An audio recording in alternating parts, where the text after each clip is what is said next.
Good morning, students. This is Sanchita ma'am. Let's begin the new lesson number 9, the living organisms, characteristics, and the habitat. Life exists only on our planet, the Earth. There is a wide variety of living organisms on the Earth. We find life on snow-covered mountains and even in deep oceans. We live in towns and cities because these places fulfill our daily needs like food, water, and shelter. Food, water, and shelter.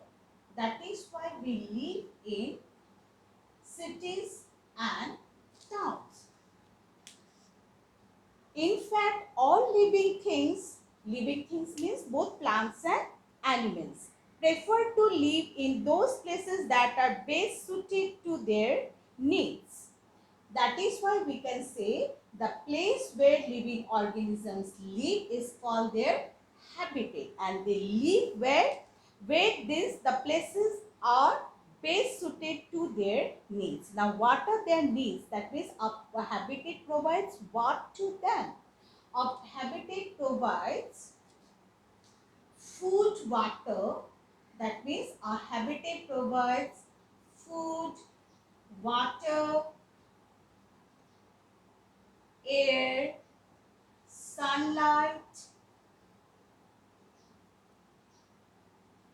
then shelter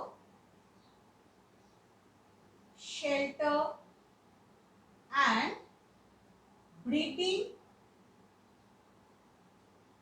breeding places for breeding places for both plants and animals. Now, why plants and animals? Because both plants and animals are the living organisms. So, we can say the habitat provides all these needs which are required for the living organisms to live in a place. In fact, several kinds of plants and animals share the same habitat. For example, desert. Desert is the habitat for both cactus and camel. Now, why both for these two animals? Now you see, cactus grows and survive. Cactus grows and survives in hot and dry climate. So, in desert we can see the rainfall is very less, minimum, or we can say no rainfall. So, the climate of desert is very hot and dry, and cactus can grow there, can survive in the desert because it requires that means it can store the water in its stems, and it do not require so much of water. Same thing here in case of the camel. Camel also can survive in the desert with a very little water for a long periods of time. It can survive on very little water. That means it requires very little water for survival for a long period of time. So camel can also live and grows in the lives and grows in the desert. That is why both cactus and camel, a plant and an animal, they share the same habitat. Clear? Now you see environment. The living organisms do not live in isolation. So what is the meaning of isolation? Isolation means alone. That means no living things can live alone. No one can live alone.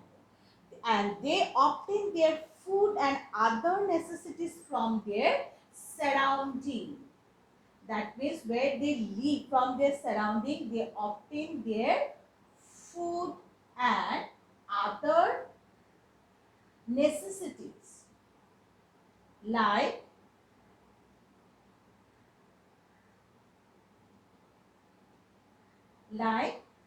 shelter or the breeding places or air, water, sunlight, everything they obtain from their surrounding.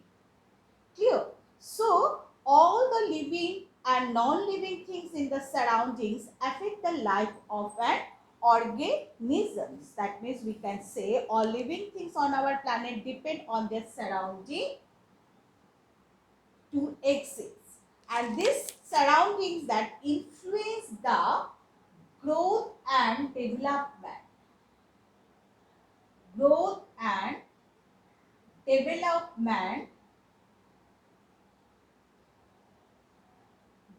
development of living things, that means both plants and animals. So who has the great influence on the growth and development of both plants and animals? The surroundings from where the living things obtain their food and other necessities. So what we can say, everything surrounding and affecting the life of an organism is called is environment.